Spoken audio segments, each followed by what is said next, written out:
नमस्कार। कार्यक्रम parliament this week में आपका स्वागत है और मैं हूं आपके साथ अर्चना मिश्रा। संसद टीवी के इस खास कार्यक्रम में हम बात करेंगे राष्ट्रपति, उपराष्ट्रपति, प्रधानमंत्री और लोकसभा अध्यक्ष से जुड़ी कुछ खास खबरों की। साथ ही डालेंगे नजर लोकतंत्र और संसद भवन परिसर से जुड़ी तमाम गतिविधियों पर। तो शुरुआत करते हैं पार्लियामेंट दिस वीक की, लेकिन सबसे पहले नजर हेडलाइंस पर। प्रधानमंत्री की राजनीतिक दलों से शीतकालीन सत्र को सार्थक बनाने की अपील। कहा, सभापति जगदीप धनखड़ के नेतृत्व में नए कीर्तिमान स्थापित करेगा सदन। सत्र के पहले दिन सभापति का स्वागत और शुभकामनाएं। भारत के G20 समूह के नेतृत्व की बात पर लोकसभा अध्यक्ष ने सदन में देशवासियों को दी बधाई। कहा, आजादी के अमृत काल में G20 की अध्यक्षता का वैश्विक दायित्व मिलना गर्व की बात। जिम्बाब्वे के संसदीय प्रतिनिधिमंडल का भारत के संसद भवन का दौरा। केंद्रीय कक्ष में भ्रमण के साथ देखी दोनों सदनों की कार्यवाही। राष्ट्रपति, उपराष्ट्रपति और लोकसभा अध्यक्ष से हुई मुलाकात।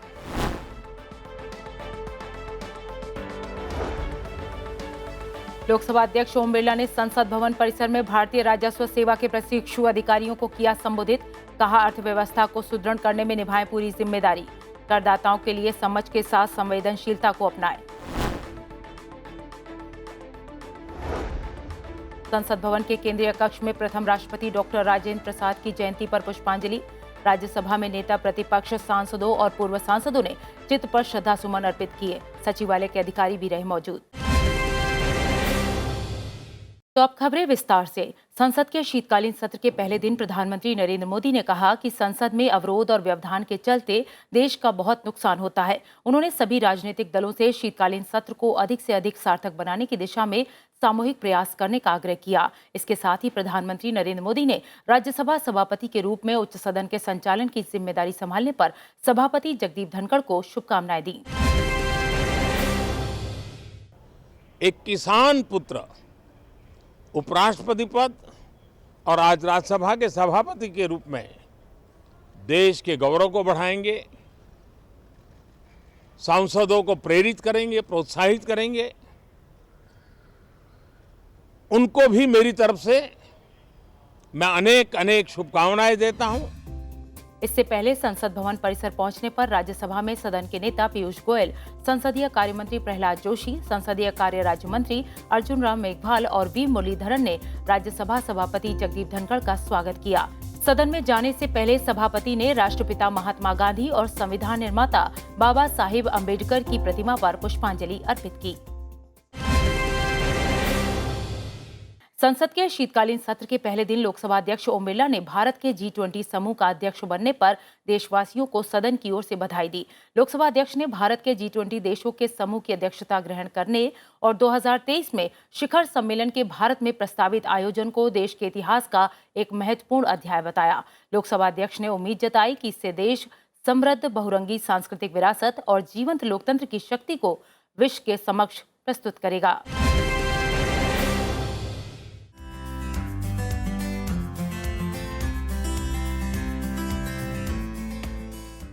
माननीय सदस्यगण, भारत ने दिनांक 1 दिसंबर 2022 से G20 देशों के समूह के अध्यक्ष पद का भार ग्रहण किया है। आज़ादी के अमृत महोत्सव काल में यह महत्वपूर्ण वैश्विक दायित्व मिलना हमारे देश के लिए गर्व का विषय है। इस महान उपलब्धि के लिए मैं सदन की ओर से भारत सरकार एवं समस्त देशवासियों को बधाई देता हूं। मुझे विश्वास है वर्ष 2023 में आयोजित होने वाले G20 राष्ट्राध्यक्षों के शिखर सम्मेलन के साथ साथ G20 देशों की संसदों के पीठासीन अधिकारियों के P20 सम्मेलन निश्चित रूप से आज़ादी के बाद हमारे राजनीतिक इतिहास का एक महत्वपूर्ण अध्याय होगा। बढ़ते आगे, जिम्बाब्वे संसद के स्पीकर के नेतृत्व में भारत आए जिम्बाब्वे के संसदीय प्रतिनिधिमंडल ने भारतीय संसद भवन का दौरा किया और राज्यसभा के सभापति और लोकसभा अध्यक्ष से मुलाकात की। इस दौरान जिम्बाब्वे संसदीय प्रतिनिधिमंडल को संसद भवन के केंद्रीय कक्ष ले जाया गया, जहां उन्हें संसद के ऐतिहासिक केंद्रीय कक्ष की जानकारी दी गई। इसके बाद संसदीय दल ने लोकसभा और राज्यसभा की कार्यवाही देखी। इसके अलावा जिम्बाब्वे के संसदीय दल ने संसद की बृहद लाइब्रेरी का अवलोकन किया।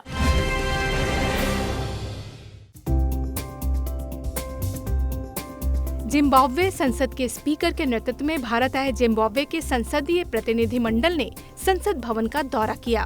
प्रतिनिधिमंडल ने सभापति कक्ष में राज्यसभा के सभापति से मुलाकात की। संसदीय प्रतिनिधिमंडल का नेतृत्व नेशनल असेंबली के जैकब मुडिंडा ने किया। जिम्बाब्वे संसदीय प्रतिनिधिमंडल को संसद भवन के केंद्रीय कक्ष ले जाया गया, जहां उन्हें संसद के ऐतिहासिक केंद्रीय कक्ष की जानकारी दी गई। इसके बाद संसदीय दल ने लोकसभा और राज्यसभा की कार्यवाही देखी। I have great pleasure in welcoming His Excellency Advocate Jacob Mudinda, Speaker of the Parliament of Republic of Zimbabwe. Zimbabwe के संसदीय दल ने संसद की बृहद लाइब्रेरी का भी अवलोकन किया। प्रतिनिधिमंडल ने लोकसभा अध्यक्ष ओम बिरला से भी मुलाकात की। इस अवसर पर लोकसभा अध्यक्ष ओम बिरला ने कहा कि भारत और जिम्बाब्वे के बीच ऐतिहासिक मैत्रीपूर्ण संबंध है। दोनों देशों के बीच नियमित रूप से उच्च स्तरीय दौरे होते रहे हैं और जिम्बाब्वे के साथ भारत के आर्थिक संबंधों में प्रगति हो रही है। जिम्बाब्वे का भरोसेमंद साझेदार होने पर भारत को गर्व है। यह मजबूत नींव हमारे द्विपक्षीय संबंधों का आधार है, जिनका विस्तार राजनीतिक, आर्थिक, व्यापार और निवेश के साथ सांस्कृतिक, दूतावास स्तरीय और विकासात्मक सहयोग जैसे क्षेत्रों में हुआ है।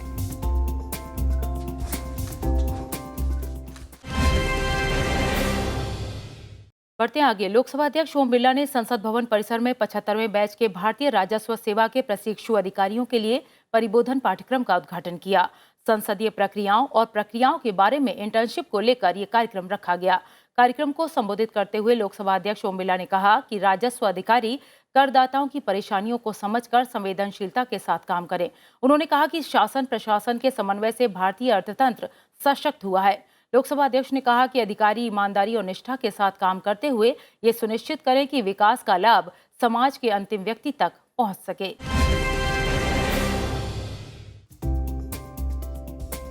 हमारे संविधान से हमें मजबूत शासन प्रणाली मिलती है, परंतु यह हमारी जिम्मेदारी है कि अपनी अर्थव्यवस्था और समाज को भी सुदृढ़ करें। ये कहा लोकसभा अध्यक्ष ओम बिरला ने। उन्होंने 75वें बैच के भारतीय राजस्व सेवा प्रशिक्षु के लिए संसदीय प्रक्रियाओं और प्रक्रियाओं के बारे में प्रबोधन पाठ्यक्रम का उद्घाटन सत्र को संबोधित किया।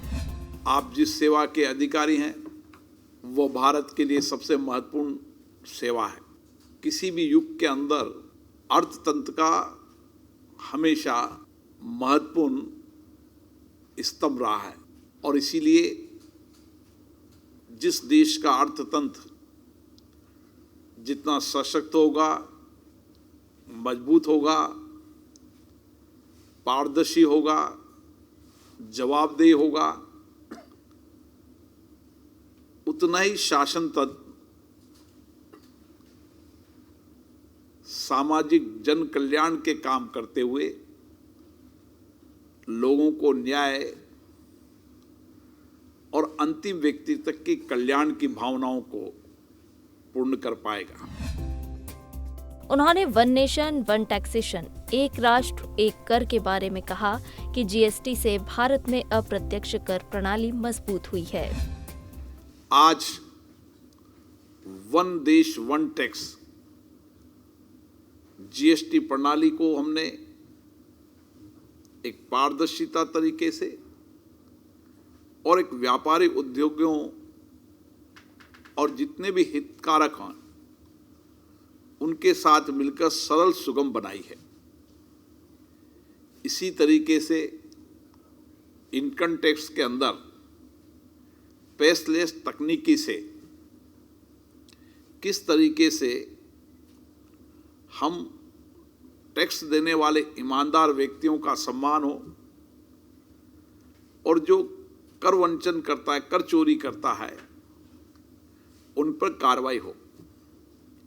और इसीलिए सरकार ने उन टैक्स देने वालों का सम्मान किया है, क्योंकि टैक्स देने वालों की भी इस देश के आर्थिक सामाजिक परिवर्तन में सबसे बड़ी भूमिका है।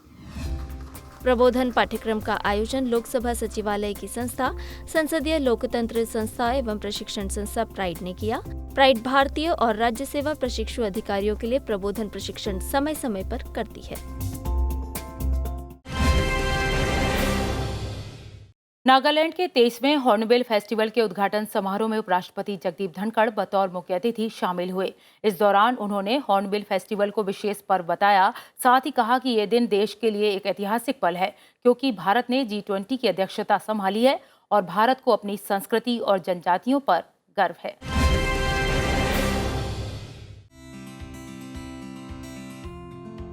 उपराष्ट्रपति जगदीप धनखड़ ने कहा कि भारत को अपनी संस्कृति और जनजातियों पर गर्व है। उपराष्ट्रपति ने ये बात नागालैंड में हॉर्नबिल फेस्टिवल के उद्घाटन के दौरान कही। उपराष्ट्रपति जगदीप धनखड़ नागालैंड के 23वें हॉर्नबिल फेस्टिवल के उद्घाटन समारोह में बतौर मुख्य अतिथि शामिल हुए। कार्यक्रम के दौरान उपराष्ट्रपति ने फेस्टिवल को विशेष पर्व बताया। साथ ही कहा कि ये दिन देश के लिए एक ऐतिहासिक पल है, क्योंकि भारत ने G20 की अध्यक्षता संभाली है।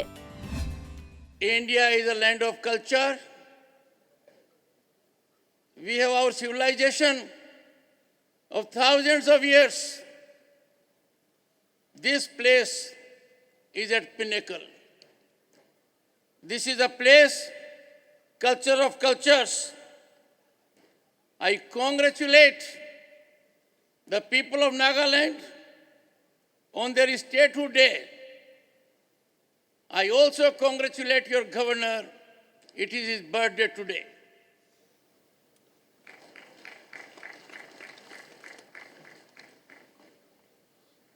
And there is another historic development. On this day, India has assumed the presidency of G20.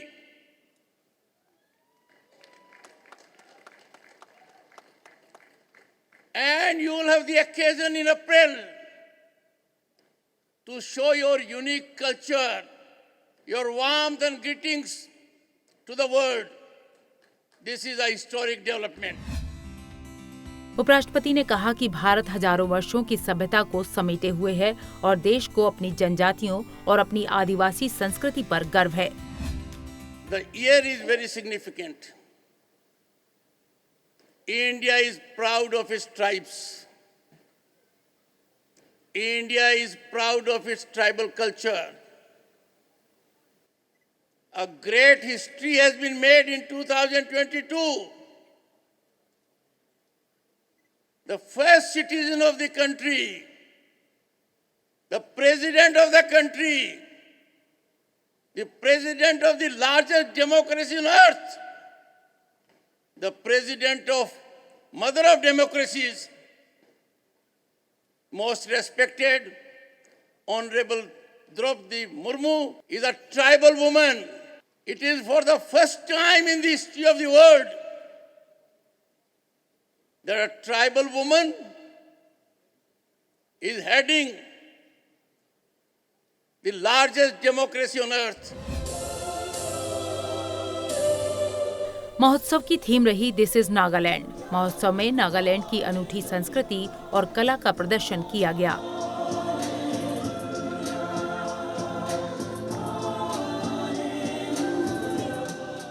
उपराष्ट्रपति जगदीप धनखड़ हॉर्नबिल फेस्टिवल के दौरान हुए सांस्कृतिक कार्यक्रमों के साक्षी बने।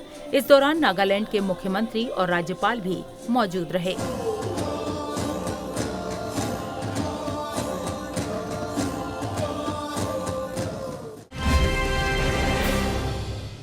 तो कार्यक्रम पार्लियामेंट दिस वीक में वक्त हो गया है एक ब्रेक का। ब्रेक के बाद भी खबरों का सिलसिला जारी है, बने रहिए। ब्रेक के बाद एक बार फिर आपका स्वागत है। बढ़ते आगे। लोकसभा अध्यक्ष ओम बिरला ने ILBS के 8वें दीक्षांत समारोह को संबोधित किया। लोकसभा अध्यक्ष ने लीवर रोग के उपचार के लिए प्रतिष्ठित संस्थान ILBS के दीक्षांत समारोह में प्रतिभावान चिकित्सकों को सम्मानित किया। साथ ही गहन अध्ययन, शोध और प्रशिक्षण के बाद संवेदना, समर्पण के साथ मानवता की सेवा के लिए निकले इन चिकित्सकों को भविष्य के लिए शुभकामनाएं दी। उन्होंने कहा कि अनियंत्रित जीवन शैली और खान-पान के कारण लीवर रोग तेजी से बढ़ रहे हैं। इसके प्रति जागरूकता उत्पन्न करने की जरूरत है। साथ ही जनमानस की भ्रांतियों को दूर कर अंगदान को बढ़ावा देने की भी जरूरत है। लोकसभा अध्यक्ष ने उम्मीद जताई कि ये चिकित्सक इस दिशा में महत्वपूर्ण भूमिका निभाएंगे।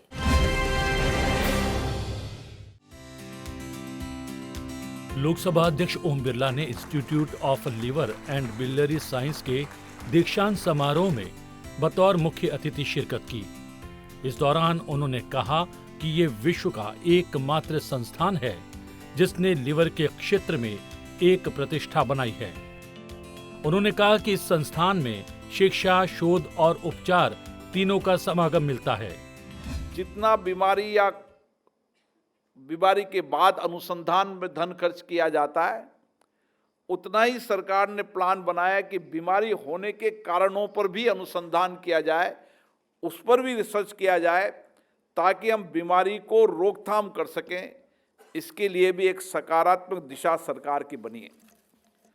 और हमारे प्रधानमंत्री माननीय नरेंद्र मोदी जी का तो विजन है हेल्थ फॉर ऑल, गरीब से गरीब व्यक्ति को भी कैसे बेहतर इलाज का हो सकता है। लोकसभा अध्यक्ष ने कहा कि लीवर ट्रांसप्लांट आज देश में गंभीर समस्या है। देश में 2 लाख से ज्यादा लीवर ट्रांसप्लांट के मरीज प्रतीक्षा सूची में हैं। लिहाजा अंगदान के लिए प्रेरित करना समाज का कर्तव्य है। हमारे संस्कार और संस्कृति तो सेवा की है, लेकिन कहीं न कहीं हमारी पुरानी मान्यताएं भी इस अंगदान के बीच में अवरोधक है। लेकिन समाज को हम जब ये जानकारी देंगे कि आपके अंगदान से किसी की जिंदगी को बदला जा सकता है, किसी को जिंदगी दी जा सकती है, तो मुझे लगता है वो समय बहुत जल्दी आएगा जब अंग प्रत्यारोपण के बारे में हमारे रिसर्च, हमारी टेक्नोलॉजी के अंदर भी परिवर्तन आया है और अंगदान देने के लिए भी एक देश में व्यापक अभियान चलेगा। गौरतलब है कि institute of liver and biliary science में अब तक लगभग 900 लीवर ट्रांसप्लांट हो चुके हैं। ILBS के दीक्षांत समारोह में दिल्ली के उपराज्यपाल, मुख्य सचिव और institute of liver and biliary science के निदेशक डॉक्टर SK सरीन मौजूद रहे। लोकसभा अध्यक्ष ओम बिरला ने दिल्ली में भारत के रेडिएशन ऑन्कोलॉजिस्ट के 42वें राष्ट्रीय सम्मेलन को संबोधित किया। कार्यक्रम को संबोधित करते हुए लोकसभा अध्यक्ष ने कहा कि स्वास्थ्य के क्षेत्र में तेज गति से विकास हुआ है और भारत 2047 तक विकसित भारत के लक्ष्य को हासिल कर लेगा। लेकिन कैंसर की लड़ाई में अभी भी जागरूकता की कमी है, जिसके लिए जांच और उपचार के साथ जागरूकता बेहद जरूरी है।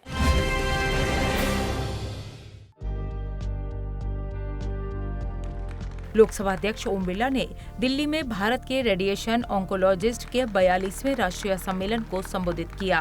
लोकसभा अध्यक्ष ने कार्यक्रम को मुख्य अतिथि के तौर पर संबोधित करते हुए कहा कि भारत में स्वास्थ्य क्षेत्र में तेजी से विकास हो रहा है और यह प्रगति 2047 तक विकसित भारत के लक्ष्य को प्राप्त करने में मदद करेगी। हर डॉक्टर की मंशा रहती है, हर डॉक्टर का भाव रहता है कि मेरे पास कोई पेशेंट आया है तो मैं उसको स्वस्थ कर कर भेजूं। ये एक ही पेशा ऐसा है जहां पर मरीज की चिंता करना और जितनी भी अपनी शिक्षा, शोध, रिसर्च है उसका उपयोग करते हुए मरीज को स्वस्थ करने के लिए भरपूर प्रयास करना, ये एक हमारे हिंदुस्तान के डॉक्टरों की नैतिकता है और इसी नैतिकता के कारण उनका समाज में सम्मान भी है। कैंसर के खिलाफ लड़ाई में सामाजिक जिम्मेदारी पर लोकसभा अध्यक्ष ने कहा कि इस लड़ाई में नैतिक जिम्मेदारी के साथ साथ सामाजिक जिम्मेदारी भी है। डॉक्टर्स का दायित्व है कि जितना हो सके समाज और मानवता के लिए बेहतरीन रिसर्च करें। कैंसर का प्रभावी इलाज के साथ साथ सर्वसुलभ इलाज की सुविधा के विकास के लिए काम करें, जिससे गांव कस्बे में रहने वाले हर व्यक्ति को इसका उन्नत इलाज आसानी से मिल सके। मुझे लगता है कि हमारे नए डॉक्टर्स नए रिसर्च, नए इनोवेशन के साथ बेहतर काम करेंगे और हम सब कोशिश करेंगे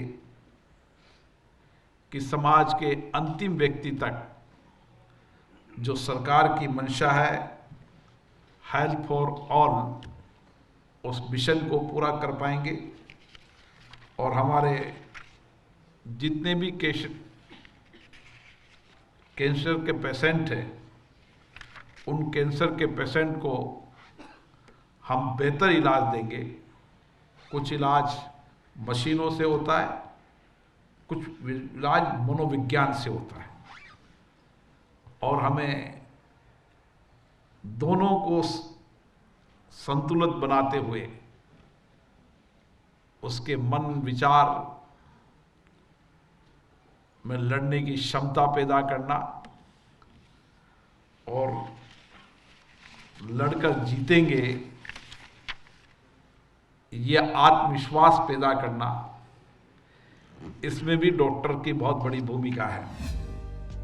कार्यक्रम के दौरान लोकसभा अध्यक्ष ने विचार विमर्श, संवाद और सेमिनार के माध्यम से कैंसर चिकित्सा के क्षेत्र में उपयोगी कार्य करने के लिए association of the radiation oncologist of India की सराहना की। 6 दिसंबर को भारत रत्न बाबा साहेब डॉक्टर भीमराव अंबेडकर के महापरिनिर्वाण दिवस पर देश भर में उन्हें याद किया गया। संसद भवन परिसर में भी बाबा साहेब को श्रद्धांजलि दी गई। राष्ट्रपति द्रौपदी मुर्मू, उपराष्ट्रपति जगदीप धनखड़ और प्रधानमंत्री नरेंद्र मोदी ने संसद भवन परिसर में बाबा साहेब अंबेडकर की प्रतिमा पर श्रद्धासुमन अर्पित किए। लोकसभा अध्यक्ष ओम बिरला, केंद्रीय सामाजिक न्याय और अधिकारिता मंत्री के अलावा कांग्रेस अध्यक्ष मल्लिकार्जुन खड़गे और पूर्व कांग्रेस अध्यक्ष सोनिया गांधी ने भी बाबा साहेब को श्रद्धांजलि अर्पित की।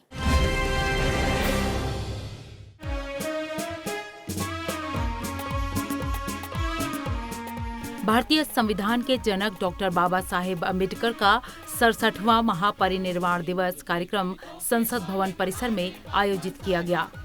इस मौके पर राष्ट्रपति द्रौपदी मुर्मू, उपराष्ट्रपति जगदीप धनखड़, प्रधानमंत्री नरेंद्र मोदी, लोकसभा अध्यक्ष ओम बिरला, कांग्रेस के अध्यक्ष मल्लिकार्जुन खड़गे, सोनिया गांधी समेत कई केंद्रीय मंत्री और सांसदों ने डॉक्टर अंबेडकर की प्रतिमा पर पुष्पांजलि अर्पित की।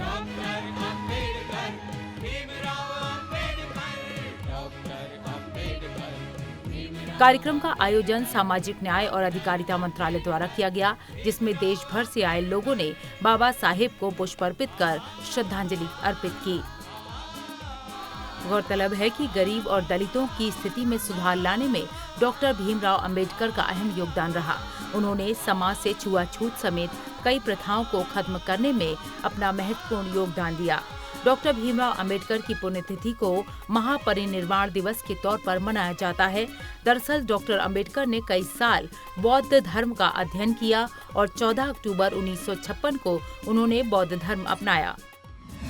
प्रधानमंत्री नरेंद्र मोदी ने बाबा साहेब भीमराव अंबेडकर के महापरिनिर्वाण दिवस पर उन्हें श्रद्धांजलि अर्पित की। उन्होंने राष्ट्र की अनुकरणीय सेवा के लिए डॉक्टर अंबेडकर को याद किया। प्रधानमंत्री ने कहा कि बाबा साहेब के संघर्ष ने लाखों लोगों में आशा का संचार किया और उनके प्रयासों ने भारत को ऐसा व्यापक संविधान प्रदान किया जिसे कभी भुलाया नहीं जा सकता। उपराष्ट्रपति जगदीप धनखड़ ने ट्वीट के जरिए कहा कि बाबा साहेब एक महान समाज सुधारक और कानून के जानकार थे। संविधान निर्माण में उनके महत्वपूर्ण योगदान के लिए राष्ट्र उनका ऋणी है। लोकसभा अध्यक्ष ओम बिरला ने ट्वीट के जरिए कहा कि संविधान के रूप में उन्होंने वो अमूल्य धरोहर देश को दी है जिसने समाज में समता, न्याय, स्वतंत्रता और बंधुत्व को सुनिश्चित कर देश में लोकतंत्र सशक्तिकरण का मार्ग प्रशस्त किया है। संसद भवन के केंद्रीय कक्ष में देश के प्रथम राष्ट्रपति डॉक्टर राजेंद्र प्रसाद को उनकी जयंती पर पुष्पांजलि अर्पित की गई। राज्यसभा में नेता प्रतिपक्ष मल्लिकार्जुन खड़गे, संसद सदस्यों, पूर्व सांसदों और अन्य गणमान्य व्यक्तियों ने उनके चित्र पर श्रद्धासुमन अर्पित किए। इस मौके पर लोकसभा महासचिव उत्पल कुमार सिंह और राज्यसभा महासचिव पीसी मोदी भी मौजूद रहे।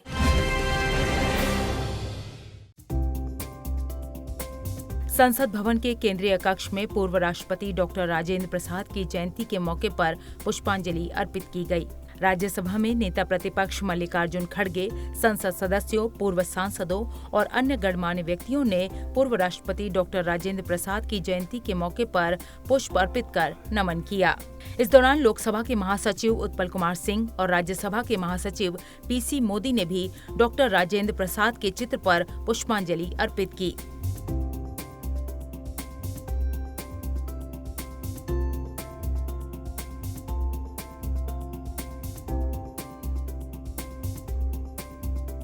बता दें कि डॉक्टर राजेंद्र प्रसाद के चित्र का अनावरण भारत के तत्कालीन राष्ट्रपति डॉक्टर एस राधाकृष्णन ने 5 मई 1964 को संसद भवन के केंद्रीय कक्ष में किया था। इस मौके पर देश भर से चुने गए युवा प्रतिभागियों ने भी हिस्सा लिया। युवा प्रतिभागियों ने शिक्षा मंत्रालय और युवा कार्यक्रम और खेल मंत्रालय भारत सरकार के समन्वय से पूर्व राष्ट्रपति डॉक्टर राजेंद्र प्रसाद के चित्र पर श्रद्धासुमन अर्पित किए।